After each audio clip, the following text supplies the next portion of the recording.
Créé en 1987 à Jeunet-Clan sur le site du Futuroscope, il se veut un établissement différent et pour l'occasion vient d'ajouter un deuxième I à son nom, I pour international, et devient ainsi le lycée pilote innovant international. Reportage de Stanislas Medège et Laurent Gauthier.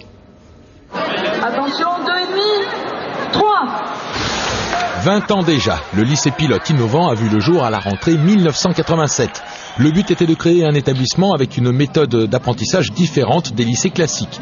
L'élève devient acteur de son projet scolaire, donc de son projet de vie. David était élève il y a 17 ans. Vivre dans ce lycée atypique a été une expérience très enrichissante. Quand on arrive ici, c'est vrai qu'on est un peu déstabilisé par rapport à ce qu'on peut trouver dans une structure traditionnelle, mais au fur et à mesure des années qui passent, on se rend compte qu'on est nettement mieux que dans un autre établissement. Parce qu'il y a d'autres activités, il y a une autre façon, je pense, d'enseigner aussi. Je crois qu'il y a eu des profs de très grande qualité aussi qui se sont succédés. Au LPI, l'essentiel est la motivation, car rares sont les cours assis face aux professeurs. En revanche, fondamentales sont les ACF, les activités complémentaires de formation. Dans ce cadre, les élèves proposent et mettent en place des projets. Illustration, studio de Delta FM, la radio du lycée. Les élèves présentent des émissions variées en français, espagnol ou allemand. Ils s'interrogent aussi, par exemple, sur la déontologie du journaliste, car ici, tout est prétexte à apprendre.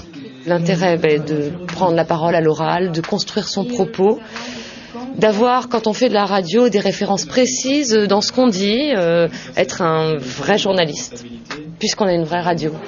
En somme, l'objectif ultime est de former des adultes citoyens. Ce serait de développer l'autonomie du jeune pour qu'il puisse prendre son avenir en main, qu'il sache utiliser tous les outils qui se présenteront à lui dans une société, dans un monde différent, savoir appréhender les langues, la culture et les différents points de rencontre sur un parcours de vie.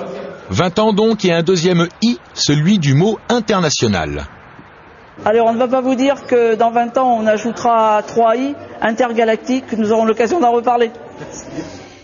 La finale des 19e internationaux de tennis de Poitiers a eu lieu hier après-midi. C'est le